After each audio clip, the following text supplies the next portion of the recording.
Welcome to this explainer. Today, we're diving into Lecture 33 by Skip Uni.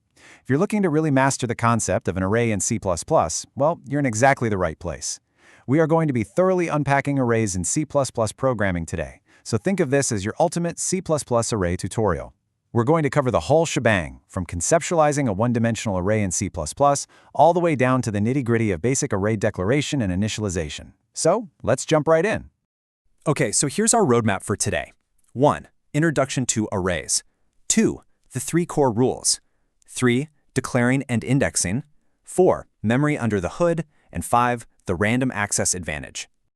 All right, Section 1, Introduction to Arrays. You know, in programming, we're constantly dealing with data. And if we don't have a solid system, that data is just chaos.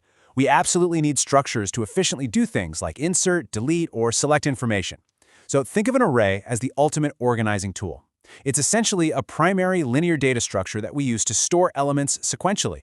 Whether you're working in C, C++, or just studying data structures in general, arrays take all that scattered, messy info and bring strict order to it. Moving on to Section 2, the 3 core rules. Now, there are 3 non-negotiable laws when it comes to arrays, and you really want to lock these into your memory. First up, they have a fixed size. When you declare an array, its size is statically allocated right at compile time. You can't just magically shrink or expand it dynamically later on. Second, they hold homogeneous data. And third, they require contiguous memory allocation. Let's actually break these down a bit more so you can really visualize what's going on. Let's look at that second rule about homogeneous data. If you've ever used Python lists, you know they're kind of like a messy junk drawer, right? Absolutely anything goes. You can throw strings, integers, and random objects in there together. But C++ arrays, they are strictly homogeneous. No mixing allowed whatsoever. You're either storing all integers, or all characters, or all floats. It enforces a very strict uniformity.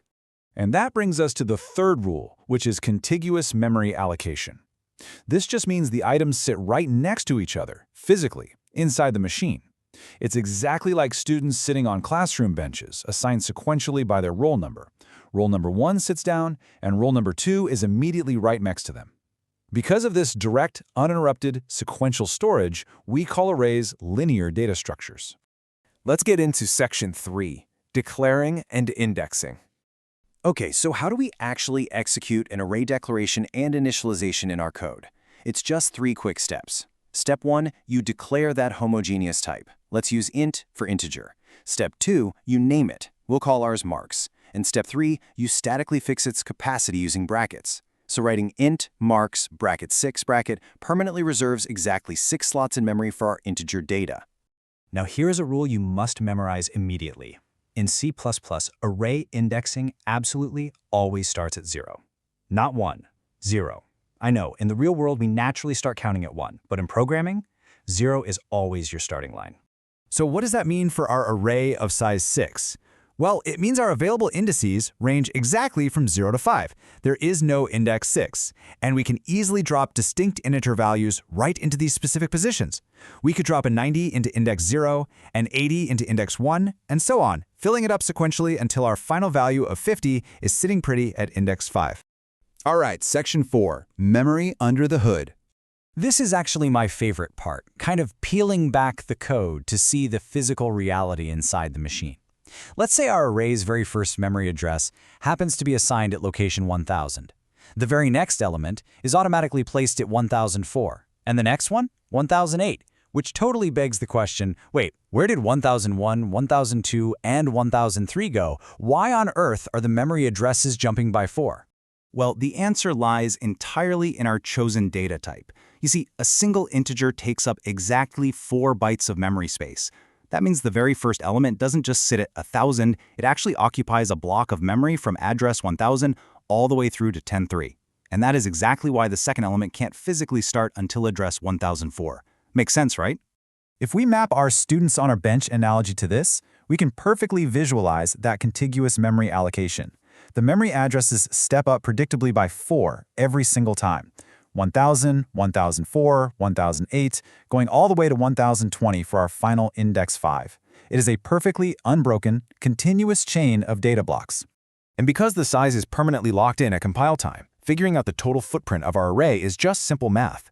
We simply multiply our 6 elements by the 4 bytes each one requires. So 6 times 4, meaning the array permanently reserves exactly 24 contiguous bytes of memory. Specifically, it claims the space from memory location 1000 all the way through to 1023. Finally, Section 5, the random access advantage. Now you might be sitting there wondering, why do we put up with all these super strict rules? Fixed sizes, homogeneous data, it sounds limiting, right? Well, because the data is perfectly continuous and the byte size is uniform, we unlock a massive, game-changing performance advantage. It's called random access. This allows us to instantly fetch specific data by directly calling its exact index location. The computer knows exactly where to jump in memory because the math is perfectly predictable. Just think about what this means for efficiency.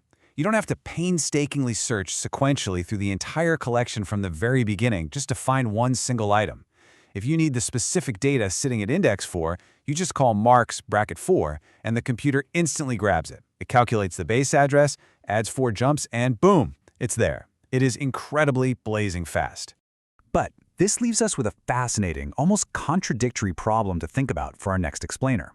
If this linear data structure cannot dynamically grow or shrink once it's created at compile time, how on earth do we perform complex operations on it later? Think about it. How do we insert a new student's marks or delete a record if the memory is already rigidly locked in place? That's a huge puzzle, and we'll be unpacking those specific operations next time. Thanks for hanging out and learning with me today.